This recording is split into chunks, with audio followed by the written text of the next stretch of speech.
Olá pessoal, estamos aqui novamente agora para uma aula de associação de resistores então.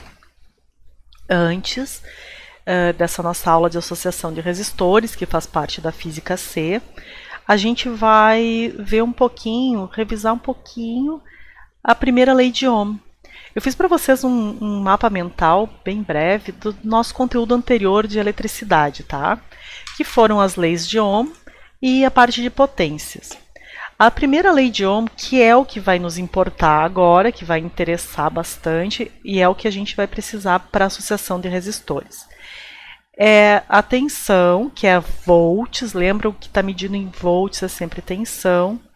R é a resistência em ohms e I é a corrente elétrica. Essa primeira lei de Ohm é o que a gente vai usar daqui para frente. A segunda lei de Ohm é aquela que fala sobre a resistência em relação ao comprimento do fio condutor, em relação à área, né? E em relação à resistividade do material.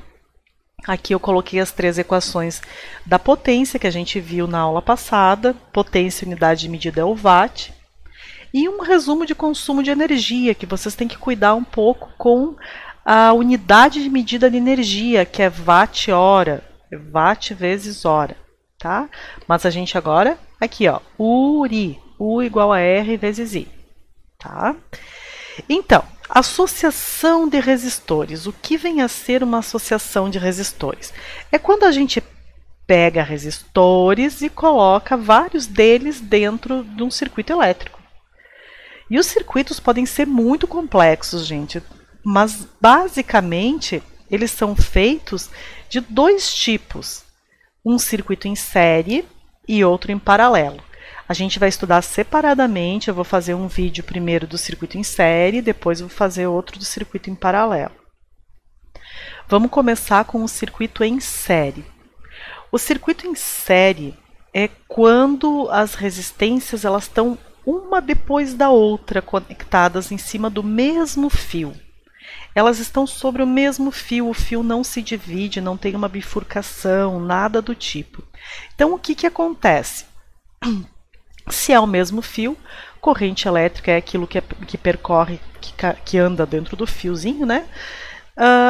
A corrente é a mesma que passa em todas as resistências. Aqui eu peguei um desenho de um circuito em série de duas lâmpadas que estão em série. Ó, elas estão ligadas com o mesmo fio. Ó. A ligação delas é com o mesmo fio. E o fio vermelho aqui termina o nosso circuito.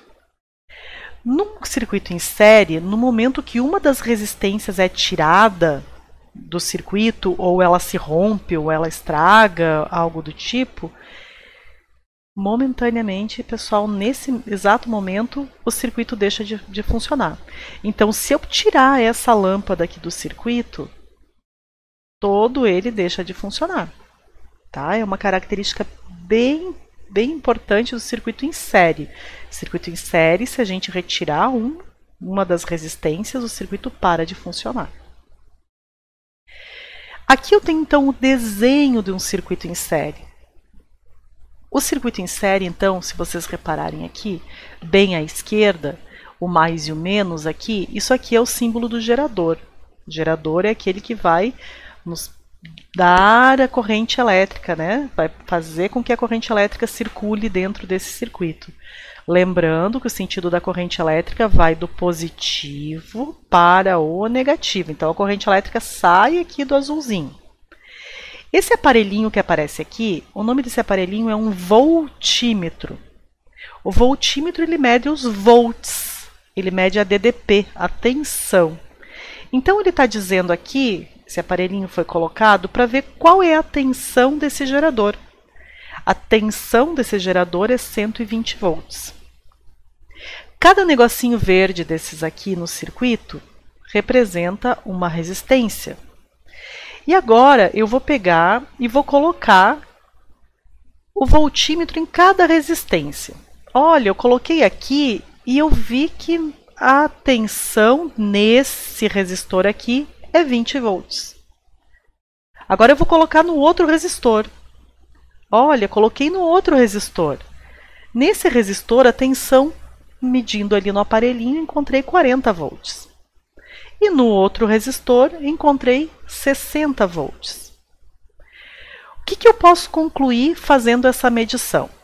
120 volts é a voltagem, a tensão total que o gerador dá para o nosso circuito.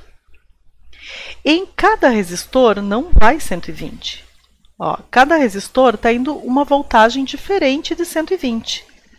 Porém, se eu somar 20 com 40 com 60, somem aí 20 mais 40 mais 60, eu encontro 120. Então, essa voltagem aqui, essa tensão, ela é distribuída pelos 3 resistores, ou quantos tiverem no circuito.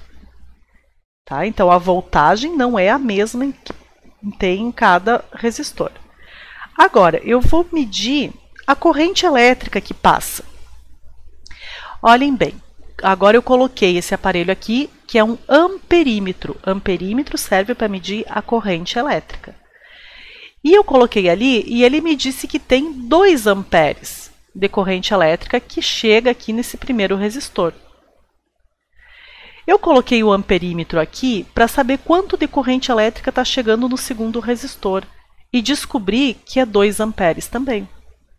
Aí eu coloquei aqui atrás, bem lá no final do circuito, para ver quanto de corrente elétrica está passando ali. E eu descobri que é 2 amperes.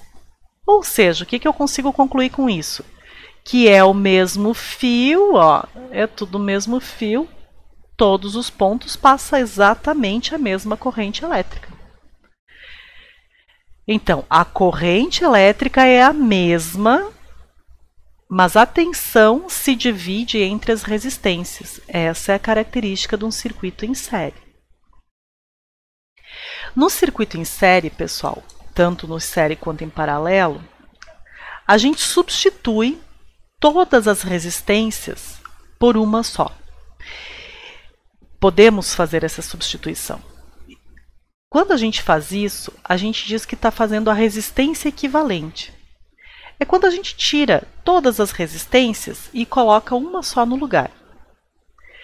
Então, olha só. O que eu tenho aqui? Eu tenho um circuito aqui em série com 3 resistências, né? Ó, a resistência 1, a 2 e a 3. Eu tirei essas 3 resistências e substituí por uma outra, que é a resistência equivalente a essas 3. E essa resistência equivalente aqui, que eu coloquei nesse segundo circuito, ela vai ter o mesmo valor da soma das 3 resistências. É a mesma coisa que eu pegar e somar R1 mais R2 mais R3. Então, olha só, pessoal. Aqui a gente tem o nosso circuito em série, tá? Ó, representado em série. Aqui nós temos uma tensão. Ó, nós temos a corrente elétrica saindo do positivo, sentido da corrente elétrica do positivo para o negativo. E nós temos 3 resistores, R1, R2 e R3. Em cada um desses resistores, então, tem a corrente elétrica. A corrente elétrica 1 é a corrente responsável pelo resistor 1, corrente elétrica 2 responsável pelo resistor 2, corrente elétrica 3 responsável pelo resistor 3. Esse aqui é um circuito em série. Ó, o circuito em série, então, quando está tudo sobre o mesmo fio. Circuito em série, as correntes elétricas, ó, a corrente elétrica que passa pelo resistor 1 é igual à corrente elétrica que passa no resistor 2, é igual à corrente elétrica que passa no resistor 3. Ela é constante. Porém, a tensão não é a mesma, pessoal. A tensão, ela é dividida entre os 3 resistores. Tá? Ela é dividida entre os 3 resistores. E a resistência equivalente, quando a gente substitui essas 3 por outra, a gente faz a soma das resistências. Então, um resumo da associação em série. A corrente elétrica é constante, a tensão é somada e a resistência equivalente é somada. Ok? Vamos ver um exemplozinho agora para a gente, então. Vamos ver um exemplo para a gente agora sobre resistência equivalente. Esse circuito aqui que a gente tem, nesse meu exemplo, esse circuito é um circuito... Esse é um circuito em série. Ó, como eu identifico que é um circuito em série? Todas as resistências, ó, isso aqui é uma resistência, isso aqui é outra resistência, esse aqui é outra resistência, essa aqui é outra resistência. Todas elas estão sobre o mesmo fio. Como é um circuito em série, para eu achar a resistência total, que é a resistência equivalente, o que eu preciso fazer? No circuito em série, para eu encontrar a resistência equivalente, eu somo todas essas resistências. Então, é só eu somar. Ó. 20 mais 20 mais 10 mais 12. Fazendo essa soma, eu encontro uma resistência equivalente valendo 62 ohms. Ok? Bom, pessoal, se a resistência equivalente a 62 ohms, vamos supor agora que nós temos nos terminais desse nosso circuito uma tensão equivalente a 124 volts. Eu quero saber qual a corrente elétrica que passa nesse circuito. Qual é a corrente elétrica que passa nesse circuito? O que eu vou fazer? Eu tenho a primeira lei de Ohm. Quando eu quero a corrente do circuito, a resistência que eu vou utilizar aqui é a resistência equivalente. Então, aqui eu vou fazer com a resistência equivalente. Ó. U é 124, que é a tensão. Resistência equivalente a gente já encontrou no começo do meu exemplo, que é 62 vezes I. 124, vamos lá, 124 dividido por 62 e vai ficar 2 amperes. Então, fica como exemplo para vocês.